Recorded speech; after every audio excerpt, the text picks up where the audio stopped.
तुम्ही आज काल तुम्ही बैठक घेतली, निर्देश दिले, आज ते दुचाकीवर मंत्रिमंडळ गाठले, काय सांगाल? माननीय प्रधानमंत्री महोदयांनी जे काही निर्देश दिलेले आहेत ते देशहिताकरता आहेत आणि म्हणून आपापल्या परीनं जे जे करता येईल ते करण्याकरता आम्ही सगळे प्रयत्न करतो आणि म्हणून सिम्बॉलिकली त्याचा प्रचार झाला पाहिजे आणि जेव्हा राज्यातले नेते मंडळी अशा प्रकारे प्रचार करतात तर ते लोकांपर्यंत पोहोचतं म्हणून मी आज या ठिकाणी मोटरसायकलने आलेलो आहे। आम्ही आता आमचे कॉन्व्हॉय देखील सगळ्यांचे कमी केलेले आहेत, सगळ्यांचे जे काही परदेश प्रवास आहेत ते देखील आम्ही आता सगळ्यांचे रद्द केलेले आहेत आणि वेगवेगळ्या प्रकारे इंधन बचत कशी करता येईल, परकीय चलन बचत कशी करता येईल हाही आमचा प्रयत्न असेल।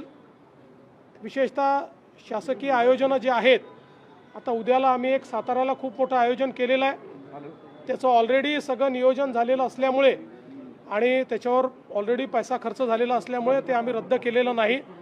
पण या आयोजनानंतर आम्ही पुढचे 6 महिने मोठे आयोजनं शासनाच्या वतीनं हे करणार नाही आहोत। उद्याचं आयोजन मात्र आपल्याला कल्पना आहे की जवळपास 25 लाख कुटुंबांना उद्या 10,000 कोटी रुपये केंद्र सरकारच्या वतीनं प्रधानमंत्री आवास योजनेत देण्यात येणार आहेत। त्याकरता हे आयोजन केलं होतं आणि हे खूप आधी प्लॅनिंग त्याचं आम्ही केलं असल्यामुळे उद्याचं आम्ही ते कॅन्सल केलेलं नाही। पण यापुढे सगळ्यांना निर्देश दिले आहेत की मोठे शासकीय कार्यक्रम आपल्याला करायचे नाही आहेत।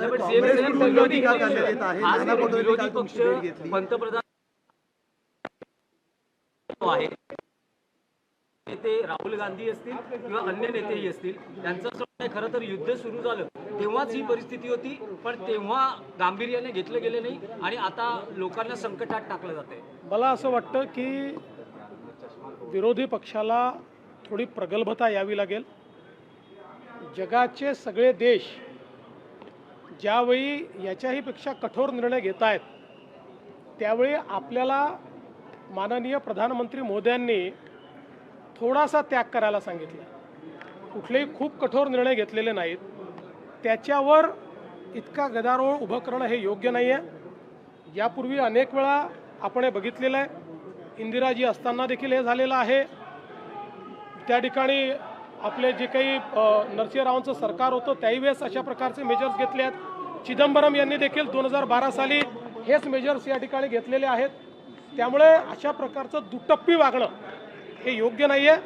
देशहिताकरता आंतरराष्ट्रीय परिस्थिती अशी तयार झाल्यामुळे जर आम्ही थोडंही ॲडजस्ट करायला तयार नसू तर मला असं वाटतं की या विरोधी पक्षाला प्रगल्भता नाही असंच म्हणावं लागेल। आणखी एक विषय आहे की पंतप्रधानांनी काटकसरीचा आवाहन आणि विदेश प्रवास टाळा असं जेव्हा केलं तर आता सोशल मीडियावरही काही प्रतिक्रिया व्यक्त होत्या की 15 तारखेपासून पंतप्रधान हे आठवडाभर युरोप दौऱ्यावर चाललेले आहेत। मला असं वाटतं यापेक्षा जास्त मूर्खपणाचं दुसरं लक्षणच असू शकत नाही की देशाच्या पंतप्रधानांच्या दौऱ्यावर प्रश्नचिन्ह निर्माण करणं।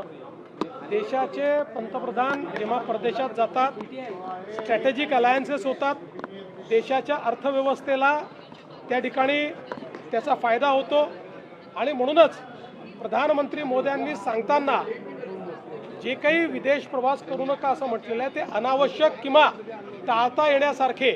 याचा अर्थ असा नाही आहे की आता एखादा जर आपला कोणी मोठा व्यापारी हा परदेशात डील करत असेल तर त्यांनी ती डील रद्द करून टाकावी, अशा प्रकारचा याचा अर्थ नाही आहे।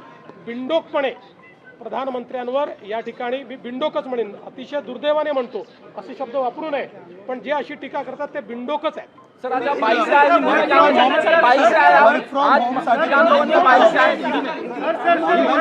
प्रधानमंत्री जी ने देश में जो विश्व के हालात हैं उसके मद्देनज़र हम सभी को कुछ एहतियात बरतने को कहा है।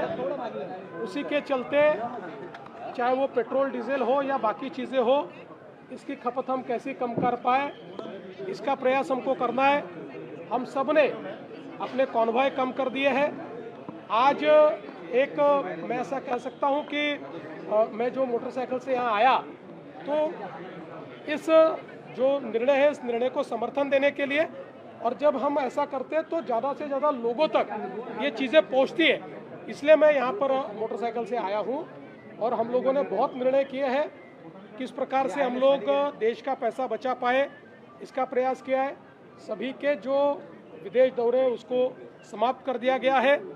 बड़े बड़े कार्यक्रम अब हम नहीं लेने वाले। कल का एक कार्यक्रम हमारा पूर्व नियोजित था सातारा में, वो एक प्रकार से अगले 6 महीने में आखिरी बड़ा कार्यक्रम होगा। इसके बाद हम बड़ा कार्यक्रम नहीं करेंगे। और जहाँ जहाँ हम लोग पेट्रोल डीजल की बचत कर सकते हैं, जहाँ पर हम जो हमारा फॉरेन एक्सचेंज है उसको बचा सकते हैं, उसका पूरा प्रयास हम लोग अपने अपने तरीके से करेंगे।